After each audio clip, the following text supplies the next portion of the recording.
సముద్రం ఎండిపోతుందా? అదేంటి సముద్రం ఎండిపోవడం ఏంటి? అవును, ఆ సముద్రం ఎండిపోతుంది. సముద్రం ఎండిపోవడం ఏంటి అనుకుంటున్నారా? నిజమండి, ఖచ్చితంగా ఇది నిజం. రండి మరి తెలుసుకుందాం.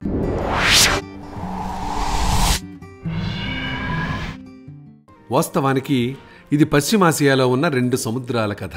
వీటిని సముద్రాలు అంటారు, కానీ నిజానికి అవి పెద్ద చెరువులు అన్నమాట. రెండూ కూడా ఒకే నది నుంచి వచ్చే నీళ్ల నుంచి ఏర్పడ్డాయి.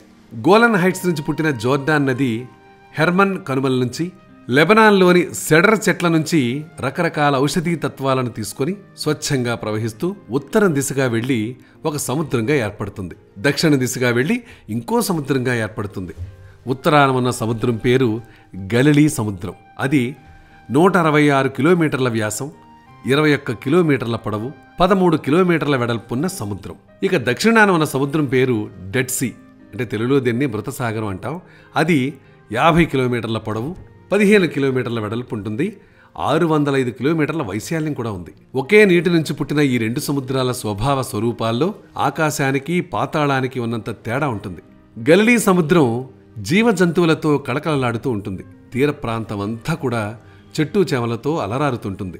డెడ్ సీలో మాత్రం కళ్లకు కనిపించని కొన్ని బాక్టీరియాలు తప్ప ఎలాంటి జంతువులు ఉండవు. నీటిలో లవణాల గాఢత ప్రపంచంలోనే అత్యధికం, 37% వరకు ఉంటుంది. ఆ నీరు నోట్లో పోసుకోలేం. కళ్లల్లోకి వెళితే మాత్రం కళ్ళు వాచిపోతాయి, ఎర్రబడిపోతాయి. అత్యధిక లవణాల గాఢత వల్ల మనుషులు నీటిపై తేలుతారు తప్ప ఎట్టి పరిస్థితుల్లోనూ మునగరు. ఒకే నది నుంచి పుట్టిన 2 సముద్రాల స్వభావం ఇంత భిన్నంగా మరి ఎందుకుంది? గలిలీ సముద్రంలోకి వచ్చిన నీరు బయటకు పోయే మార్గం ఉంది. దాని నుంచి నీరు ఒక ఛానల్ గుండా బయటకు వెళుతుంది. డెడ్ సీ సముద్ర మట్టానికి 1300 అడుగుల దిగువన ఉంటుంది.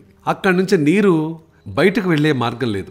ఎండ వేడిమికి రోజు 7 మిలియన్ టన్నుల మేరకు నీరు ఆవిరైపోతుంది. లవణాలు అందులోనే ఉండిపోతాయి. దీనివల్ల డెడ్ సీలో లవణాల గాఢత పెరుగుతుంది. ఇదిలా ఉంటే భూమి లోపలి పొరల్లో సంభవిస్తున్న మార్పుల కారణంగా డెడ్ సీ ఏడాదికి 3.5 అడుగుల చొప్పున కుచించుకుపోతోంది. దీంతో భూమికి అత్యంత దిగువన, అంటే సముద్ర మట్టానికి దాదాపు 1400 అడుగుల దిగువన ఏదో జరుగుతోందని, ఇదిలాగే కొనసాగితే కొంతకాలానికి డెడ్ సీ పూర్తిగా కాలగర్భంలో కలిసిపోవచ్చని పర్యావరణవేత్తలు ఆందోళన వ్యక్తం చేస్తున్నారు. ఈ సముద్రం చుట్టుపక్కల చెట్లు జంతువులేవి బతకో కనుక దీనికి డెడ్ సీ అని పేరొచ్చింది. పేరుకు తగ్గట్టుగా ఇప్పుడది చావుకు దగ్గరవుతూ ఎండిపోతోందన్నమాట.